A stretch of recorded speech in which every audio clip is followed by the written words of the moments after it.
Saya mau nanya nih, udah nih, sepak bola ini dipisah atau digabung? Dipisah. Dipisah ya, Ya. benar ya. Nah, PSSI Iya.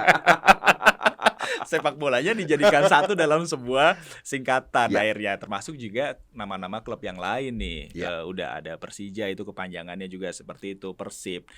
Nah, ini menurut Uda apakah memang harus jadi dirubah nih nama-nama klub-klub itu atau bahkan singkatannya?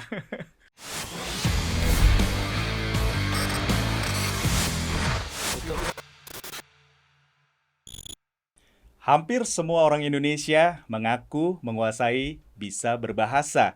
Namun nyatanya banyak yang belum paham dan benar menggunakan dalam berbahasa Indonesia. Pada edisi kali ini dengan bangga, Akurasi TV kedatangan tokoh yang boleh dikatakan dulu ketika beberapa tahun Twitter meledak di Indonesia, ini adalah salah satu tokoh favorit saya. Seorang udah salah nih, pendiri dari Narabahasa. Saya mau manggil Uda, ya kan, nggak apa-apa Uda ya? Nggak apa-apa, Mas. Uda Ivan Lanin. Halo Mas Andika. Apa kabar Uda? Baik, alhamdulillah. Saya kemarin sempat tegang, tanya ke orang rumah, punya KBBI nggak sih gitu. Tenang. Ya kan? Saya sampai baca-baca gitu kan. Waduh, ini jangan sampai ada banyak hal yang salah nih gitu. Udah, apa kabar dah? Baik. Nah, ini menarik nih udah nih. Maksudnya kali ini biasanya kita tuh memang platform medianya memang konteksnya membahas semua olahraga. Nah, kita mau mengetahui juga dalam dunia olahraga sekarang hadir apalagi kesibukan baru untuk semua stakeholder ya. Bahasanya apa stakeholder? Pemangku kepentingan. Nah, udah, silahkan nanti bisa dicatat.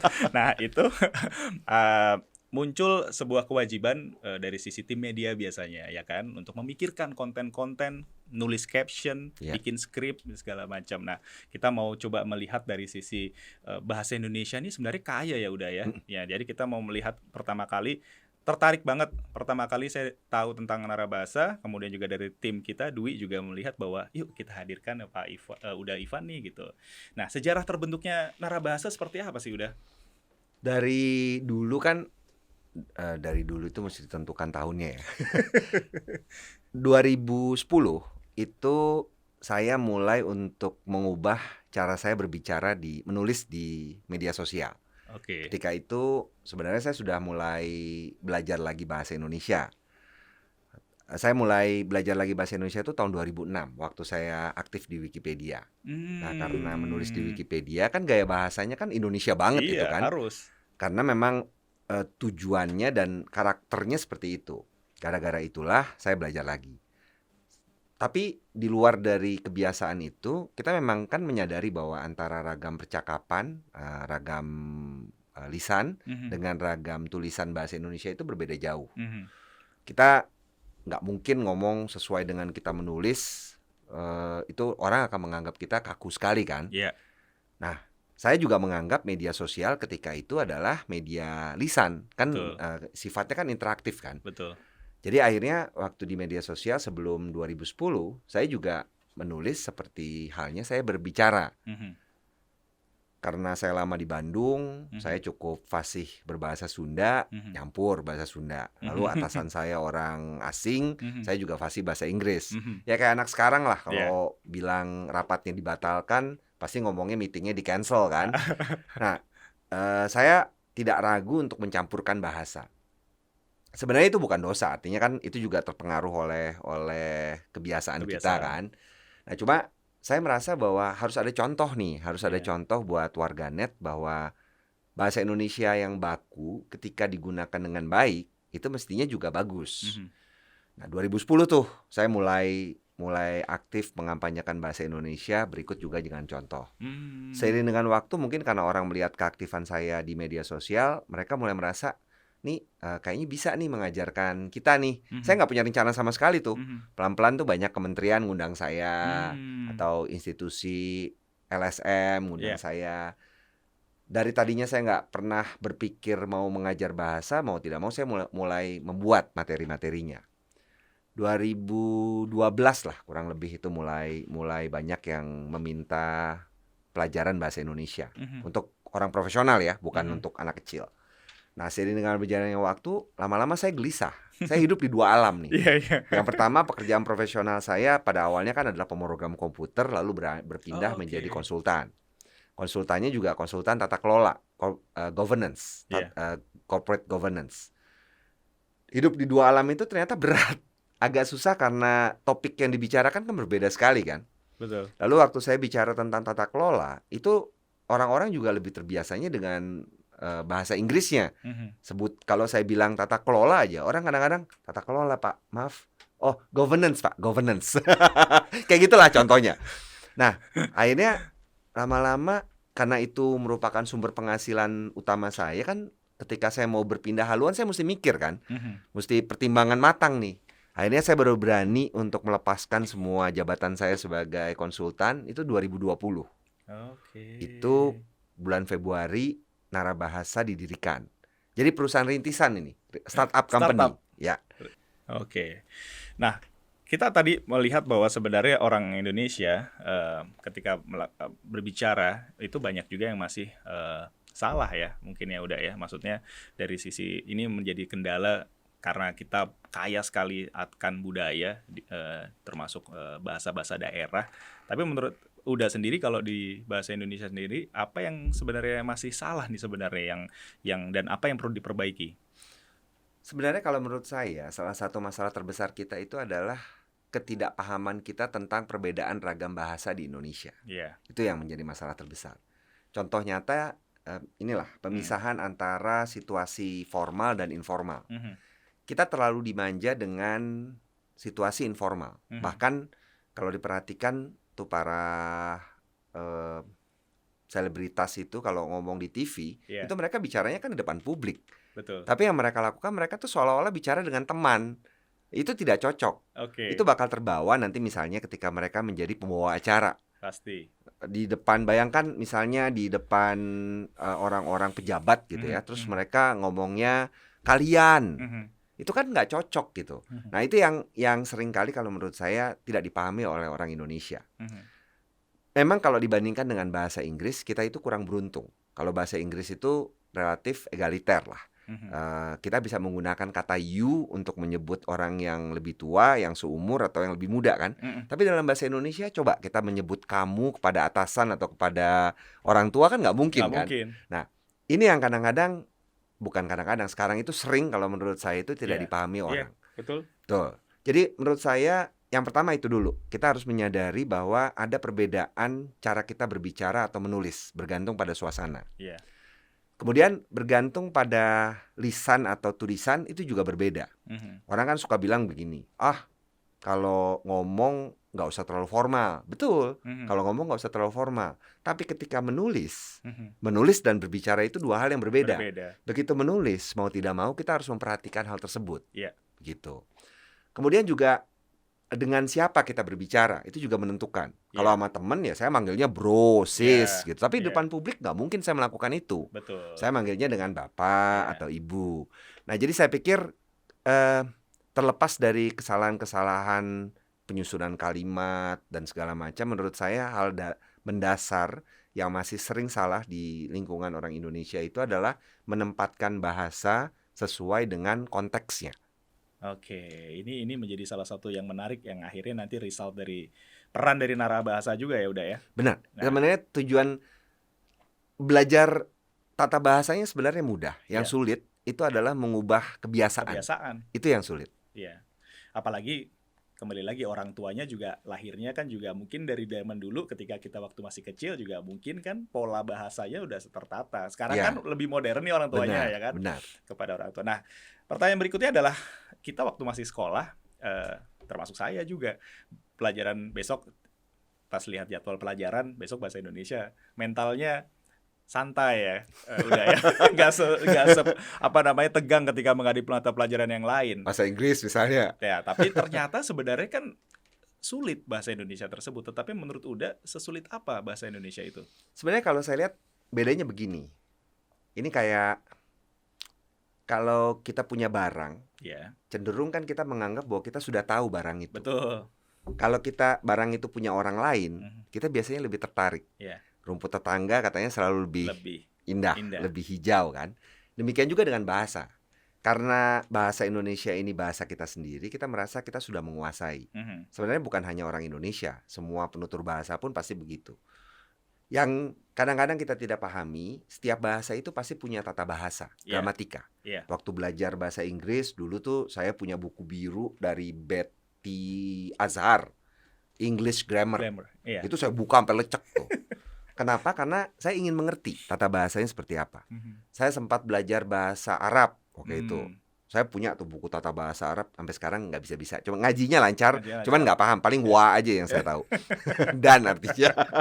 Nah, coba setiap bahasa pasti punya tata bahasa, termasuk bahasa Indonesia. Contoh di dalam bahasa Inggris ketika itu kita belajar 16 bentuk kala, tenses, 16 tuh kan.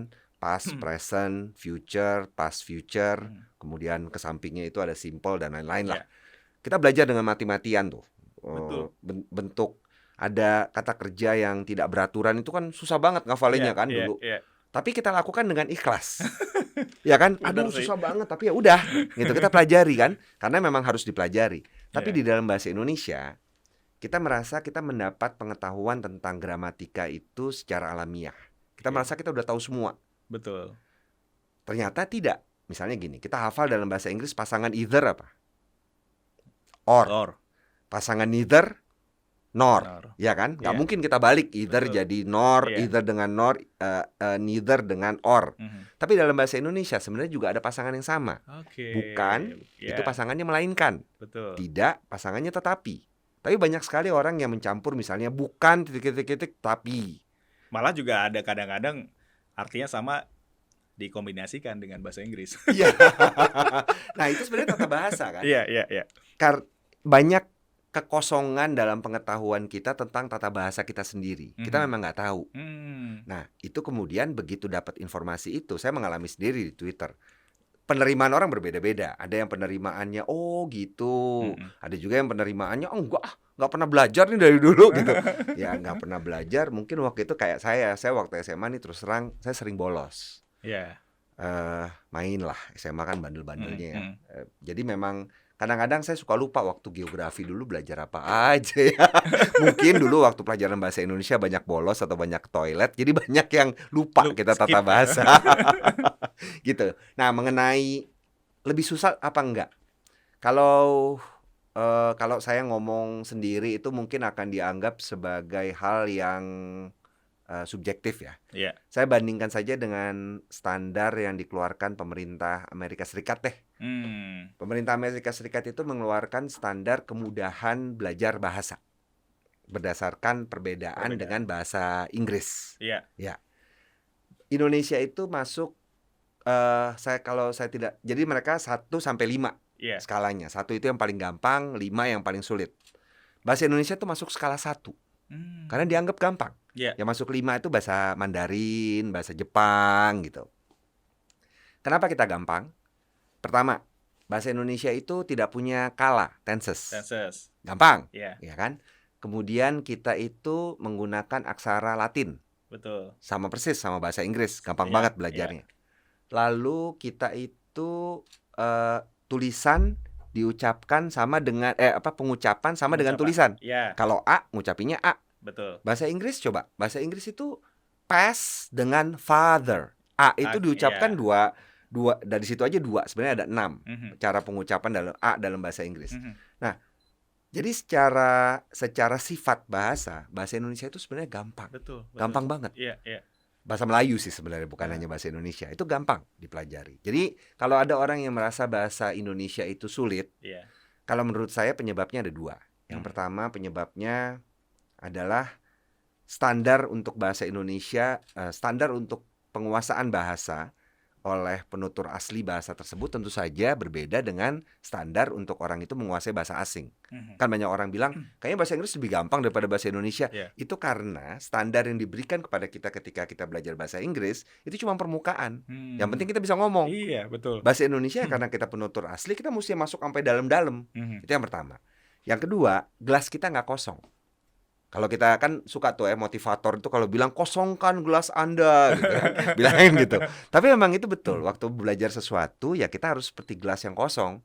Masalahnya kita itu udah terlalu banyak hal yang ada di benak kita tentang tata bahasa kita. Begitu diberitahu yang benar, kita tuh defensif duluan. Betul. Enggak, gua nggak belajar kayak gini. Dari dulu nggak pernah kayaknya ada kata kayak gini. Gitu. Misalnya ketemu kata baru nih, misalnya Iya. ada kata apa sepak mula. Iya. Di sepak bola tuh kan ada untuk kick off itu sepak mula kan. Enggak, kayaknya waktu dulu belajar nggak pernah ada istilah sepak mula. Halo, yang namanya bahasa itu kan pasti berkembang kan. Iya. Pasti ada kosakata baru. Jadi Iya. menurut saya sebenarnya bahasa Indonesia itu mudah. Kita yang belum bisa mengosongkan gelas kita. Betul. Nah, saya punya teman warga negara Italia yang tinggal lama di Indonesia. Kita sempat bicara komunikasi tentang masalah bahasa saat itu. Kemudian dia juga sudah fasih berbahasa Indonesia. Dia mengutarakan memang karakter tadi itu ya, sifat bahasa tadi itu udah mirip.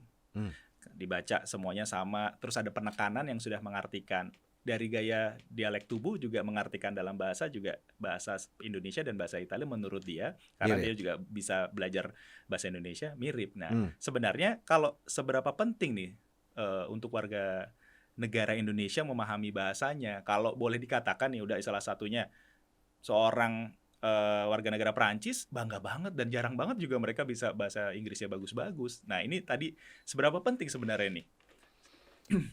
Kalau ini kita bicaranya mau tidak mau mesti menyangkut nasionalisme.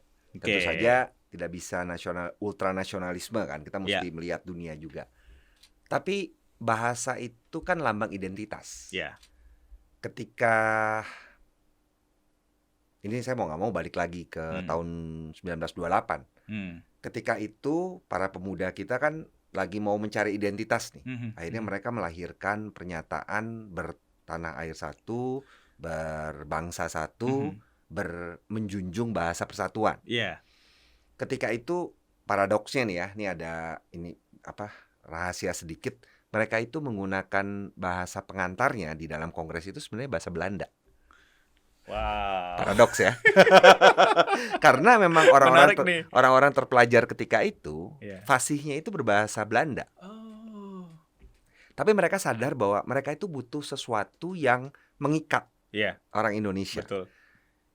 Biasanya di dalam ketika orang membentuk suatu bangsa, itu yang mereka gunakan itu ada beberapa faktor sebagai pengikat. Ada yang menggunakan agama. Ada yang menggunakan suku. Ada yang menggunakan bahasa. Agama sama suku di Indonesia jadi bahan berantem. Nggak mungkin bisa bikin satu. Betul. Yang satu-satunya yang bisa bikin bersatu orang Indonesia itu cuma bahasa. Secara naluriah orang itu mengakui bahwa kita itu punya satu bahasa yang menyatukan. Yang menyatukan ya, bukan berarti satu bahasa itu yang kita pakai. Itu udah terpatri di benak orang. Dan sayangnya penghargaan kita terhadap bahasa Indonesia itu kurang dalam. Nah, jadi kembali ke pertanyaan tadi, kenapa seberapa penting? Yang pertama, bahasa itu menjadi lambang identitas kita, orang Indonesia. Betul. Pernah nggak kita jalan-jalan ke luar negeri gitu ya, di tengah kan begitu duluan. Kalau jalan sendiri misalnya tugas kantor gitu kan, kita ngomong dengan orang-orang sekitar pasti mesti menggunakan bahasa Inggris atau bahasa yang Jerman atau pokoknya yang daerah itulah. Beberapa kali saya menjalankan itu, begitu tiba-tiba terdengar sayup-sayup orang ngomong bahasa Indonesia, itu rasa hatinya tuh luar biasa. Ya kan?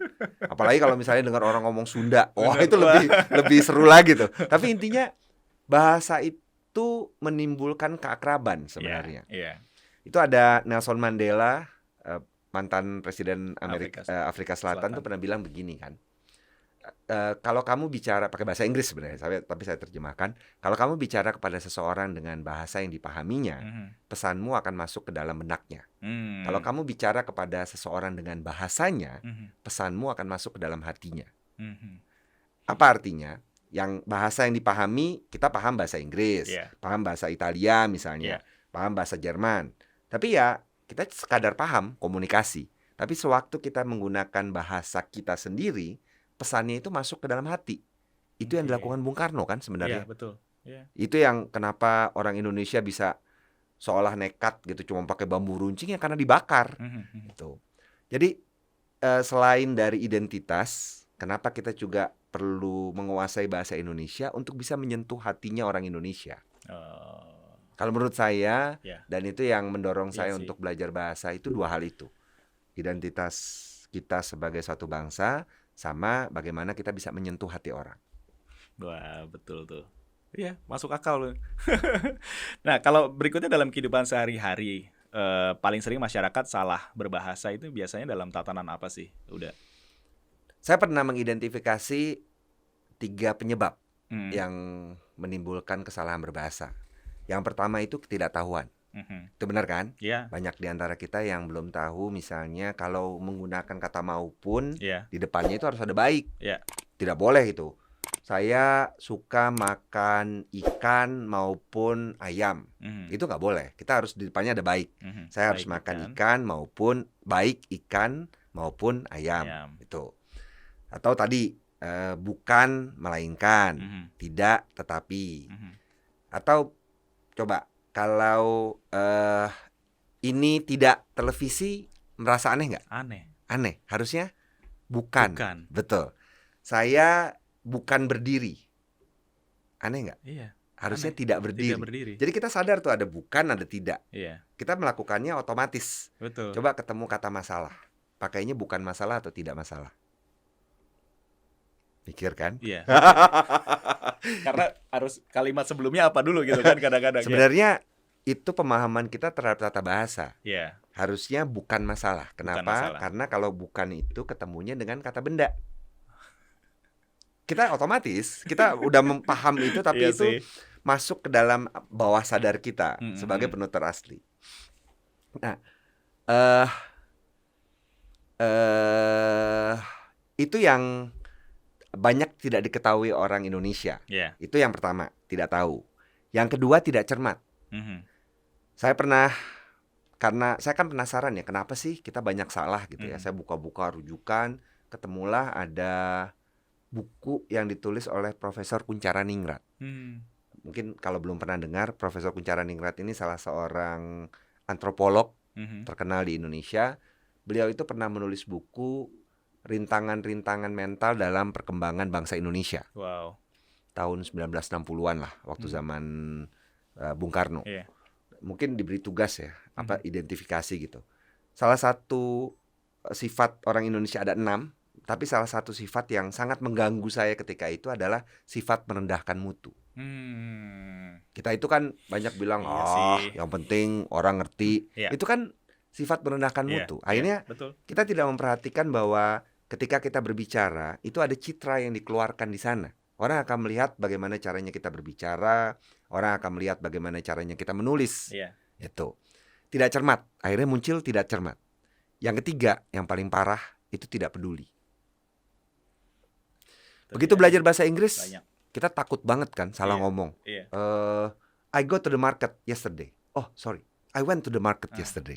Kita dengan cepat mengoreksi itu. Tapi begitu salah ngomong dalam bahasa Indonesia, udah yang penting lo ngerti kan? Gitu loh. Itu. Jadi tidak tahu, Iya. tidak cermat, dan tidak peduli. Mhm. Itu menurut saya penyebab utamanya. Bahkan kalau bicara kita mengikuti kursus bahasa Inggris, kelas-kelasnya juga macam-macam ya udah ya sebenarnya. Kalau Iya. di bahasa Indonesia juga memungkinkan juga dibuat seperti itu. Nah. Misalnya kan ada Inggris dibagi cuman untuk bisnis misalnya. Iya. Apakah memang memungkinkan juga bahasa Indonesia dibuat seperti itu? Sayangnya kalau dilihat sekarang sebelum ada narabahasa, Yeah. sebelum ada narabahasa, pelatihan-pelatihan yang ada itu lebih banyak kepada pelatihan-pelatihan yang menulis sesuatu yang diminati masyarakat banyak. Iya. Menulis cerpen, menulis novel, ya pokoknya yang umum dan populer lah sifatnya. Padahal kalau kita lihat bukan hanya di dalam bahasa Indonesia, dalam semua bahasa pun itu ada yang disebut dengan laras bahasa. Laras bahasa adalah variasi penggunaan bahasa berdasarkan bidang. Di dalam bahasa Indonesia ini yang dilakukan oleh narabahasa, kami membagi laras bahasa ini menjadi 6. Sastra, Oke. kreatif, jurnalistik, bisnis, ilmiah, dan hukum. Wah, menarik. Beda-beda tuh ya. Betul, betul. Sastra itu yang banyak diajarkan sekarang. Ya. Itu kelas-kelas penulisan cerpen, puisi itu cukup banyak. Jadi kami tidak sentuh itu. Yang Baik. kami sentuh yang atasnya. Kreatif. Iya. Sekarang lagi beken nih di kalangan generasi Z. Sekarang udah bukan milenial lagi, sekarang Iya. generasinya Z kan.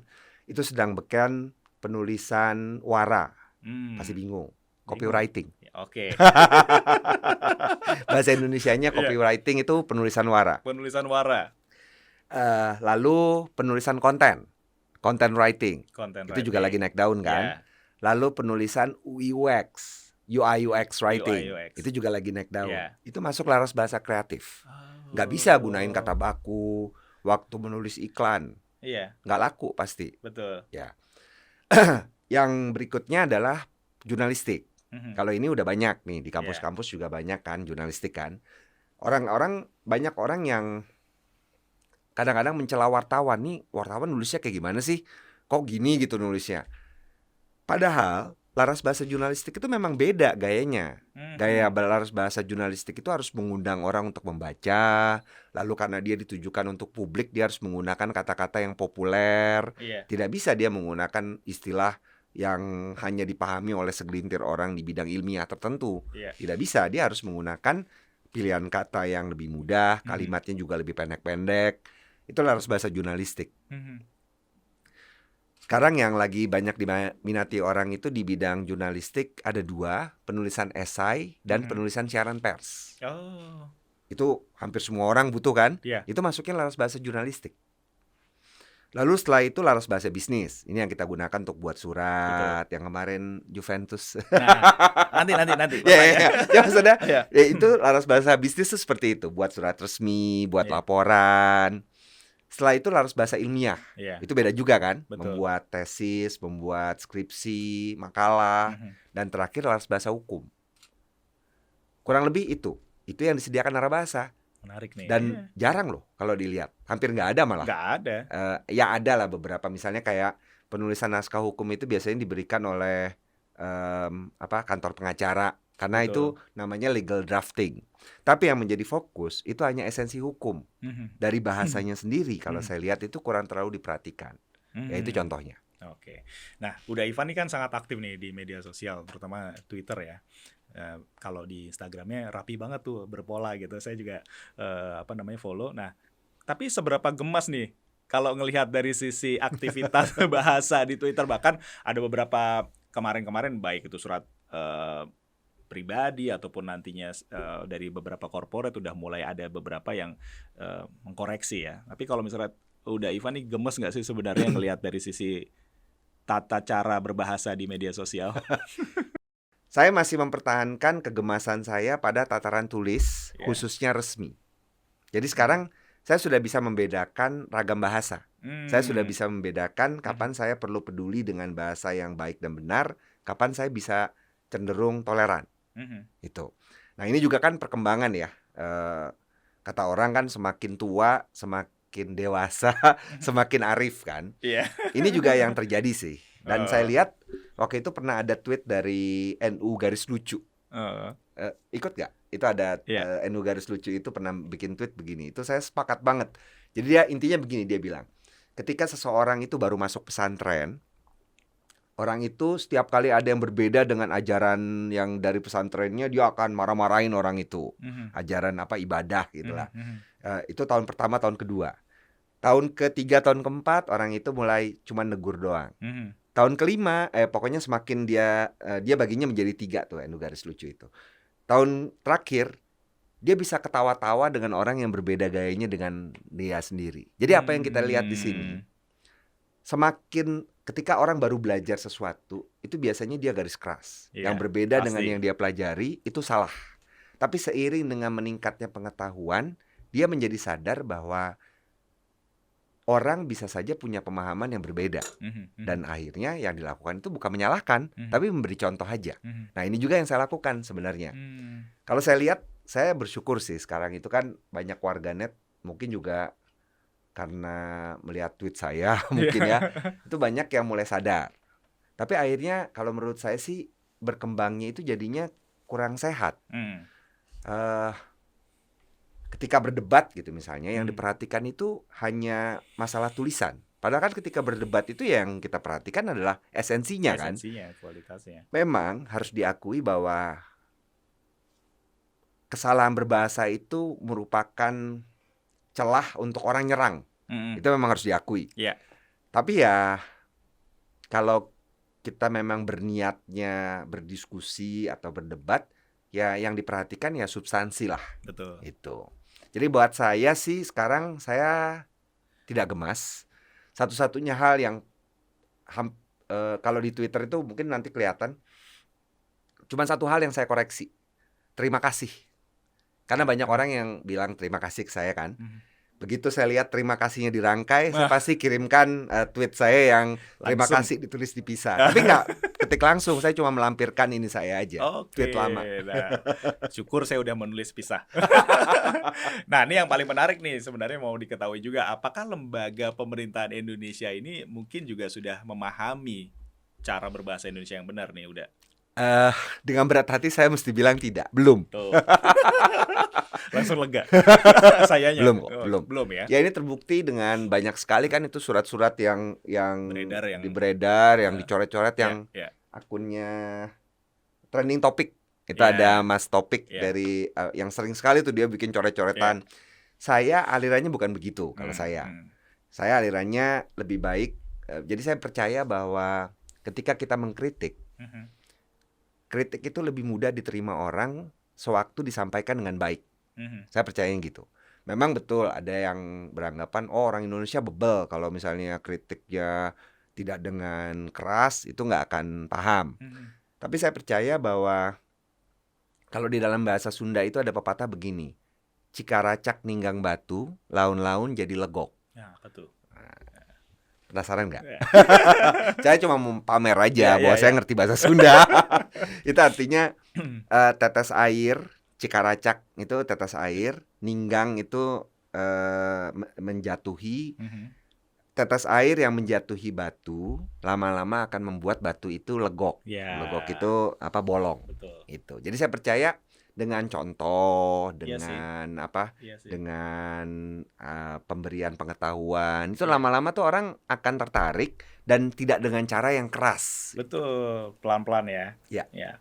Nah, makanya sekarang kita bicara masalah olahraga tuh, kebiasaan cara menggunakan bahasa Indonesia, kadang-kadang juga kembali lagi tadi cara pemilihannya juga kita masih bingung nih udah. Tapi kalau menurut udah Ivan nih, kalau padanan kita bicara oke lah olahraga paling populer sepak bola gitu. Apakah sudah cukup banyak padanan katanya?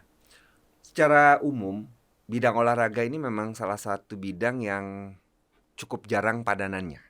Ini saya mesti mengakui. Oke. Sejak tahun 2014 saya bergabung dengan namanya Sidang Komisi Istilah. Itu badan bentukan badan bahasa. Itu di bawah? Di bawah badan bahasa. Badan bahasa. Kemendikbud, Kementerian Pendidikan Ya, dan Kebudayaan. Sidang Komisi Istilah ini setiap tahun bersidang dan itu membahas suatu topik tertentu. Biasanya setahun itu dulu sebelum pandemi itu 3 kali setahun lah. Dan pada setiap sidang itu biasanya sekitar 6 sampai 7 bidang yang bersidang sekaligus. Contohnya nanoteknologi, ekonomi, fisika, kayak gitulah. Nah, olahraga itu setahu saya baru 1 kali ikut di dalam sidang komisi istilah ini diadakan. Dan memang PR-nya banyak sekali. Yeah. Apalagi yang namanya istilah bidang olahraga itu kan berkembang terus kan. Betul. Sepak bola juga berkembang terus. Yeah. Teknik-teknik yang dulunya belum ada sekarang jadi ada. Yeah. Dan itu banyak yang belum ada padanannya.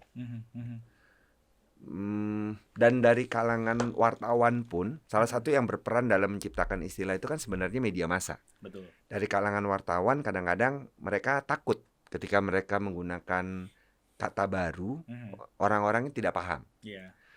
Dengan berat hati ya saya mesti mengakui bahwa bidang olahraga adalah salah satu bidang yang istilahnya, padanan istilahnya masih sangat jarang.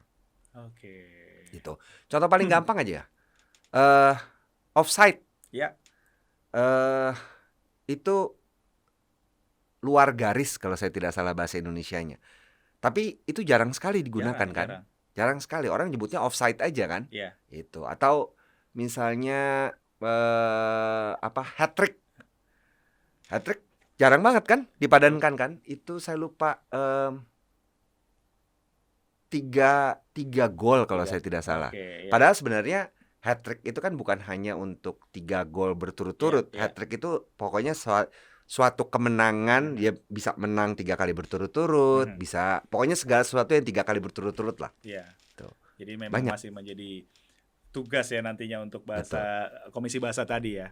Nah, kalau misalnya kita melihatnya apakah memang nantinya akan ada padanan-padanan ini untuk masing-masing di olahraga, atau bagaimana sih udah sebenarnya penggunaannya nih, terutama kalimat kadang-kadang sepak bola ini kan atau olahraga semuanya ada jalur prestasi menuju ke level di luar negeri gitu ya. Nanti berhubungan dengan pelatih asing, bahkan juga semua pelatih asing, atlet asing juga masuk ke Indonesia. Nah, seberapa penting juga nih menurut Uda, seperti apakah diperlukan padanannya dalam dunia olahraga?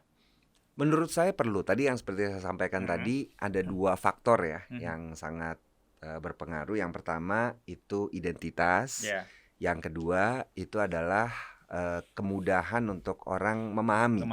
Karena kan Indonesia itu bukan hanya kota-kota besar yang orangnya mungkin cukup banyak yang memahami bahasa Inggris atau bahasa asing lain, tapi juga ada orang-orang di daerah nih yang lebih banyak jumlahnya daripada orang-orang yang ada di perkotaan kan. Nah, ya sebenarnya tujuannya itu. Tapi perkara istilah itu memang tidak bisa dipaksakan. Ketika membentuk suatu istilah ada beberapa persyaratan. Istilah itu, kalau persyaratan istilah itu ada 5 sebenarnya. Yang pertama, istilah itu harus singkat. Biasanya kalau bahasa Indonesia itu kan secara alamiah lebih panjang daripada bahasa Inggris. Di dalam bahasa Indonesia kosakata kita rata-rata 2 suku kata. Sementara bahasa Inggris itu 1 suku kata. Contoh, go. Bahasa Indonesianya pergi. Sleep, tidur. Eat, makan. Kan bahasa Indonesia memang lebih panjang rata-rata. Apalagi ditambah keterampilan menulis kalimat kita juga belum bagus. Jadi makin lama makin panjang juga kan. Udah lah katanya panjang, kalimatnya juga panjang. Jadi keterampilan ketika membuat istilah itu singkat yang pertama. Kemudian yang kedua, syaratnya itu harus tepat. Harus sesuai dengan kata yang diwujudkan.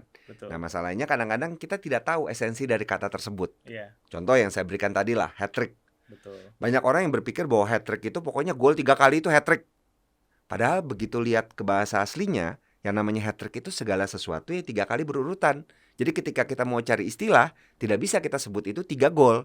Harus cari istilah lain.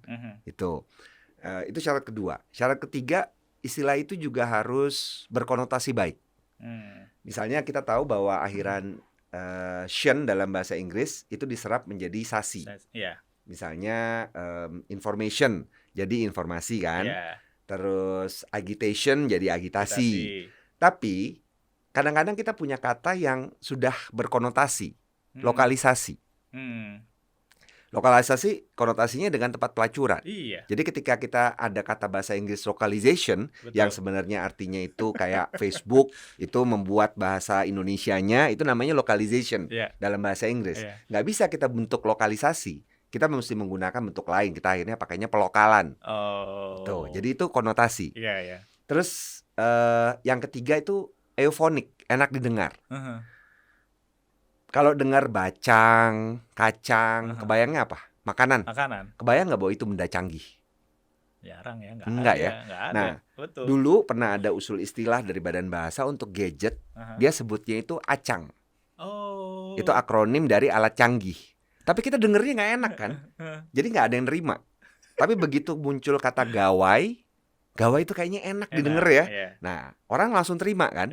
Atau misalnya kemarin itu baru muncul kata loka pasar. Enak gak dengernya? Itu padanan dari marketplace.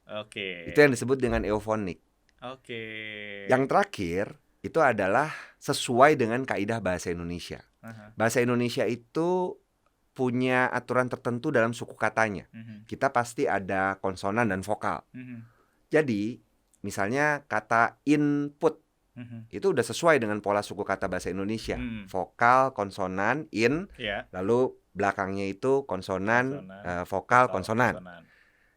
Itu sebabnya input bisa masuk, tapi output nggak bisa masuk karena dia itu vokal konsonan. Coba O-U-T itu kan vokal konsonan, nggak bisa masuk ke dalam bahasa Indonesia. Nah itu contoh yang disebut yang bentuk kelima tadi. Jadi memang ketika kita bentuk istilah dalam bahasa Indonesia ada beberapa syarat yang mesti kita ikuti. Ini menarik sekali nih. Seru ya? Ya, seru banget nih. Nah, sekarang kalau misalnya ini saya yakin ketika menyaksikan ini juga ya mungkin banyak yang mau melihat lagi bagaimana cara belajarnya. Sekarang kalau misalnya kita bicara admin sosial media, banyak sekali nih udah nih mengkombinasikan bahasa Inggris dan bahasa Indonesia. Menurut Uda ini salah atau tidak? Kalau jangankan admin medsos lah, kita aja kalau di kantor aja kan sering banget bilangnya meetingnya di cancel, Ya. pesawatnya di delay. Ya. Menurut saya ini sama seperti ketika orang itu belajar yoga.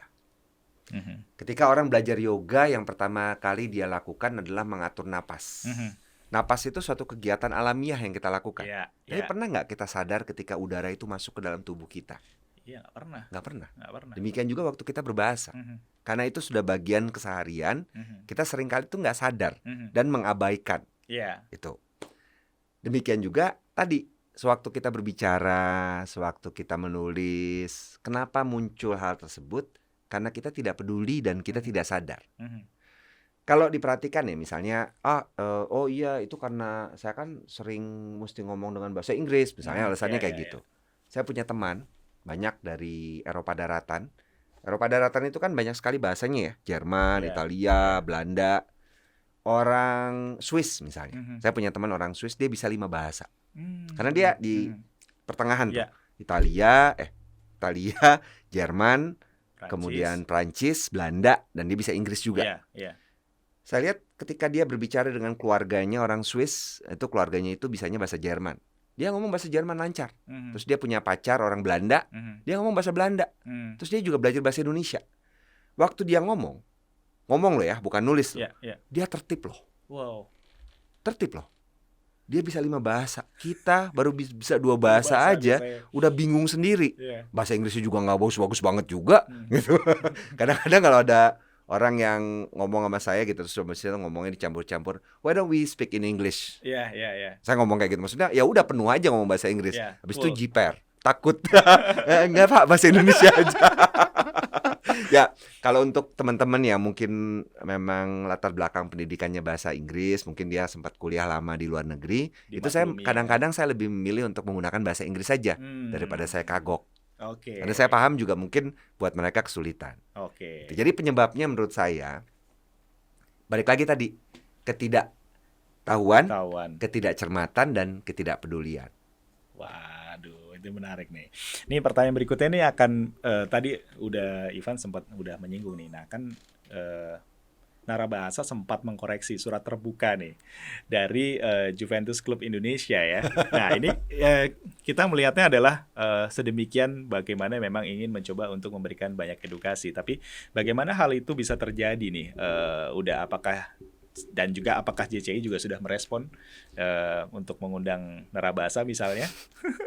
Sebenarnya sih itu berangkatnya dari keisengan. Artinya itu kebetulan kan lagi viral kan. Lalu kami melihat begini, harus ada suatu terobosan nih, biar kayak terapi kejut, shock terapi. Terapi kejut yang membuat orang itu sadar bahwa keterampilan berbahasa kita tuh masih jelek gitu. Nah, kalau diperhatikan juga kan kami tidak seperti yang lain gitu, mengoreksinya dicoret-coret kan enggak. Kami buat 2 perbandingan. Masyarakat lihat sendirilah mana yang lebih bagus. Tujuan kami sebenarnya untuk menunjukkan bahwa ketika kita mau usaha sedikit memperbaiki cara kita bertutur, menulis dalam hal ini, pesan kita itu mungkin lebih mudah untuk dipahami oleh orang. Nada itu juga bisa kita atur kan, lebih santun, itu juga bisa kita atur. Jadi sebenarnya tujuan kami seperti itu. Dari mereka sendiri sudah ada tanggapan. Kami sih tidak berharap banyak sebenarnya, hanya ingin menyadar, bukan berarti bahwa kemudian mereka harus ikut kelasnya Narabahasa, enggak. Cuma biar lebih sadar. Biasanya kan orang ketika ditegur, dicolek, itu kan oh iya ya, harus hati-hati nih. Mungkin selama ini belum pernah ada yang menegur. Nah, dengan ditegur itu, harapan kami bukan hanya mereka, tapi juga lembaga-lembaga lain lebih hati-hati. Gitu yang kami harapkan. Nah, saya mau nanya nih, udah nih, sepak bola ini dipisah atau digabung? Dipisah ya, benar ya. Nah, PSSI. Iya.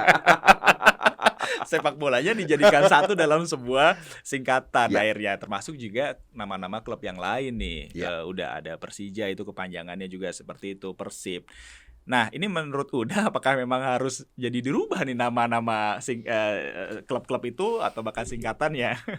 Kejadian lain ya di luar itu, contoh kalau kita buka sertifikat tanah, tulisannya itu sertifikat, Ya, bukan sertifikat. Atau misalnya kita main-main ke SDM, Kementerian SDM, itu mereka menulisnya batu bara dengan dirangkai. Oke. Gitu. Itu hal yang sangat kecil ya, Iya, baru satu karakter ya, Mhm. satu huruf satu karakter. Di luar dari itu banyak lagi isu yang lain. Nah, ini memang selalu menjadi perdebatan sampai kapanpun saya yakin. Kita mau mengikuti kebiasaan atau mau mengikuti kaidah. Tuh. Yang namanya bahasa itu bersistem. Semakin sistematis suatu bahasa, semakin mudah orang mempelajari bahasa tersebut. Bahasa-bahasa Eropa daratan, itu misalnya ya, bahasa Jerman. Bahasa Jerman itu punya gender. Dia punya maskulin, feminin, sama netral. Ya, betul. Ada die, der, das. Ada polanya tuh. Saya lupa polanya, udah lama belajar bahasa Jerman. Tapi ketidakberaturannya juga banyak. Itu muncul karena bahasa tersebut itu berangkat dari masyarakat. Apa dampaknya? Bahasa-bahasa itu susah untuk dipelajari. Nah, bahasa Indonesia ini bisa disebutkan bahasa yang masih muda.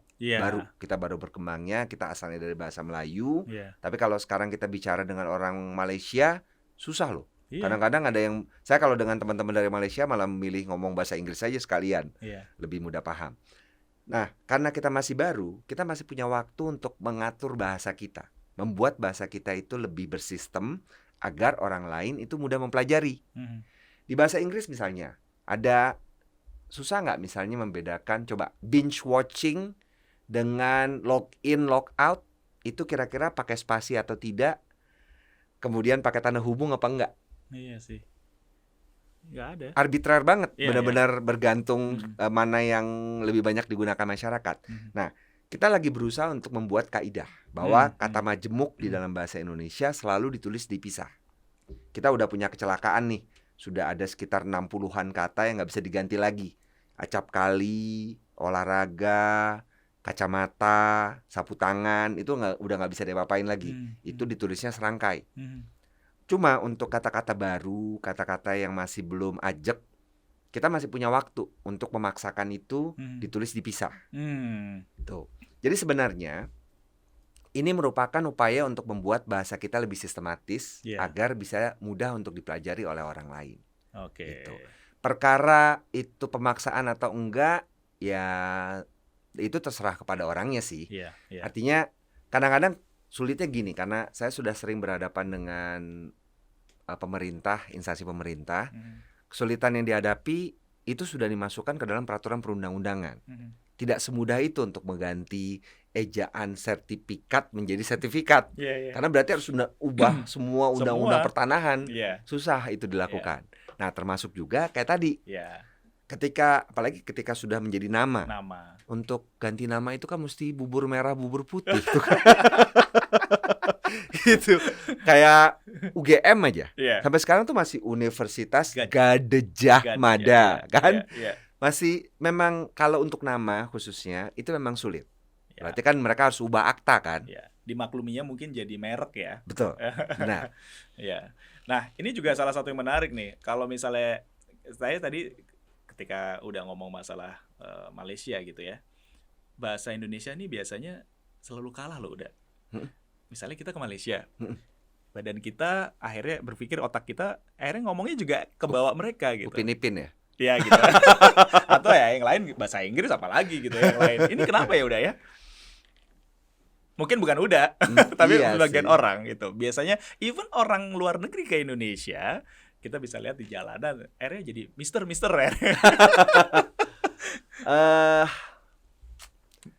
Kalau mau jujur sih yang saya rasakan, itu saya merasa ada pengaruh mentalitas bangsa terjajah di sana. Oke. Kalau saya sih merasanya begitu ya. Dari situ ya bisa Iya, jadi ya. iya, karena kita bertahun-tahun kan dijajah Belanda Mhm. dan pola penjajahan Belanda itu berbeda dengan pola penjajahan Inggris. Iya, Malaysia iya. dijajahnya oleh Inggris, Iya. sama seperti India. Betul. India dan Malaysia itu percayanya tetap besar. Iya. Karena pola penjajahan Inggris itu tidak seperti pola penjajahan Belanda yang benar-benar nginjek-nginjek. Kita ya lagi-lagi bukan saya menyalahkan masa lalu kita, itu sesuatu yang udah mesti kita terima kan. Percuma juga menyalahkan. Iya. Tapi kita dibuat sehingga ada jurang yang jauh gitu loh antara patron dengan klien. Kan ada istilahnya di dalam budaya itu Iya. patron klien. Iya. Orang yang dijadikan tuan dengan orang yang dijadikan budak. Mhm. Nah, itu yang terjadi di kita. Begitu melihat orang yang rambutnya pirang sedikit tuh kita langsung, wah ini bule nih. Padahal ya saya udah, waktu saya jadi konsultan itu kan saya ketemu dengan orang dari berbagai negara. Iya. Orang Amerika lah. Orang Amerika itu kekhasannya ngegas dulu. Iya. Salah belakangan. Yang penting ngegas dulu. No, I think Iya, gitu kan. Terus percaya diri mereka Tinggi. gila-gilaan, Iya. gede banget kan. Dan kita biasanya kalah karena itu. Oke. Kita padahal kadang-kadang orang Indonesia itu lebih pintar, Iya. tapi karena nggak bisa ngomong, karena nggak punya rasa percaya diri, nggak bisa menulis dengan rapi, akhirnya kita kalah set. Itu salah satu tujuannya narabahasa. Oke. Kami ingin bikin orang Indonesia itu nggak ragu untuk ngomong, nggak ragu untuk menulis. Nah, ini menarik nih ya.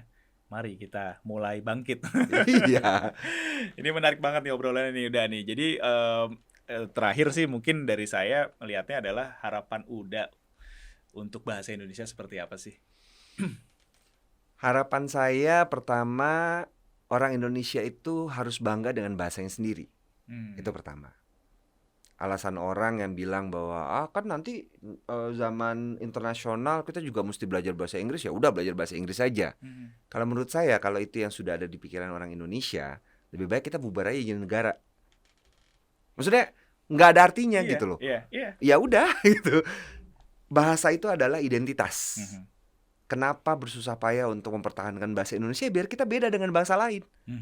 Kalau misalnya nanti kita menggunakan bahasa Inggris sebagai bahasa pengantar atau lingua franca, ya itu urusan yang berbeda.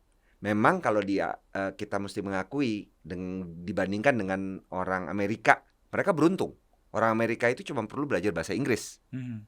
Orang Indonesia, pertama dia harus belajar bahasa daerahnya, karena biar tidak hilang identitas juga. Dia mesti belajar bahasa Indonesia sebagai satu bangsa. Dan dia mesti belajar bahasa asing. Kita tidak bisa ultranasionalis yang tutup mata nggak mau belajar bahasa asing kan. Jadi PR-nya memang berat. Bangga kepada bahasa Indonesia kadang-kadang kemudian mengorbankan bahasa daerah. Itu sudah mulai terjadi nih. Orang-orang dari misalnya orang dari Yogyakarta gitu misalnya. Dia datang ke Jakarta, kemudian pulang ke kampungnya dia ngomongnya lu gue. Lupa dia berbahasa daerah. Banyak yang kayak gitu. Banyak udah. Nah, keseimbangan antara tiga bahasa ini yang menurut saya tantangan terbesar. Harapan saya ya itu aja. Harapannya sederhana, menyeimbangkan ketiga bahasa ini. Itu harapannya. Tapi praktiknya itu susahnya luar biasa. Itu bener sih udah, maksudnya kadang-kadang di Jakarta karakternya ngomong aku kamu kan orang yang saling menyayangi ya biasanya. Pengen ke Jogja gitu misalnya ke Jawa Tengah, terus wah pengen ngomong aku kamu di sana dengan yang lebih formal ya, lebih santai gitu. Tapi ternyata merekanya udah ngomong gue elo. Ini sebuah obrolan perbincangan yang sangat menarik dengan Uda Ivan. Jadi memang waktunya butuh waktu yang sangat panjang lagi memang untuk bisa mengetahui, dan kita harapkan sih sebenarnya kita bisa, terutama saya ekspektasi menaruh harapan kepada narabahasa untuk terlibat nih, mulai masuk ke dalam bidang olahraga, khususnya misalnya olahraga-olahraga favorit ya, yang boleh dikatakan masyarakat banyak sekali nih berharap. Jadi siap ya narabahasa ya, udah untuk terlibat dalam memperbaiki lah atau ikut terlibat dalam semuanya. Siap. Kalau menurut saya justru ketika sesuatu yang populer di kalangan masyarakat itu memberi contoh, itu dampaknya bakal luas. Betul. Maksudnya misalnya gini nih, Dimulai dari akun media sosial klub Ya. atau pemain. Itu ketika sebenarnya kalau media sosial itu masuknya ke dalam laras bahasa kreatif. Tidak ada yang menuntut media sosial itu harus menggunakan kata baku. Iya, Karena itu malah terdengarnya malah kaku kan. betul. Yang diharapkan itu bagaimana menggunakan paling tidak kalimatnya tertib, lalu pesannya itu sampai kepada orang. Itu dari ragam tulis untuk akun media sosial. Kemudian yang saya lihat juga satu yang sangat bisa dikembangkan dari olahraga sepak bola itu adalah kepiawaian para pemain ini untuk berbicara. Iya. Kalau kita lihat pemain-pemain asing itu kan mereka jago ngomong kan. Oh, sangat, betul. Jadi begitu menjadi pesohor, Iya. mau tidak mau mesti diakui mereka ini pesohor kan. Iya. Mereka harus bisa berkomunikasi kepada masyarakat dengan ragam lisan yang baik. Iya. Masih sedikit sekali kalau saya lihat pemain sepak bola Indonesia yang mampu berbicara di depan publik, misalnya menyampaikan konferensi pers deh, Betul. dengan cara yang enak, yang bagus. Mungkin karena nggak dilatih, kunci utamanya sih karena tidak dilatih aja. Jadi menurut saya kalau bahasa ini juga diperhatikan oleh para pegiat dan penggiat di bidang sepak bola, itu beda loh Mas. Pegiat dan penggiat. Pegiat itu dari bergiat, artinya itu aktivis. Orang yang bergiat di bidang. Penggiat itu initiator atau activator, orang yang menggerakkan. Jadi beda tuh. Saya lupa bawa catatan. Bisa dicatat di sini sih sebenarnya. Jadi biasanya sih kita pegiat nyebutnya, karena kan orang yang bergiat kan. Nah, yang bisa diperhatikan oleh pegiat sepak bola ini, bahasa itu bisa membuat komunikasi kita kepada masyarakat lebih lancar. Tuh, dan itu bisa meningkatkan citra kan. Menarik sekali. Udah Ivan, nggak kerasa waktunya. Tapi saya sangat bangga, saya benar-benar merasa beruntung juga bisa ketemu sama Ivan, belajar langsung. Dan PR buat saya pribadi dan semua teman-teman di sana mungkin nantinya juga harus follow Narabahasa. Kita lihat dan apa yang bisa kita lakukan demi memperbaiki juga olahraga Indonesia dari dimensi yang berbeda juga ya. Sukses untuk Narabahasa. Terima kasih. Sehat selalu untuk Ivan ya. Amin. Sukses juga untuk Footballicious. Terima kasih udah.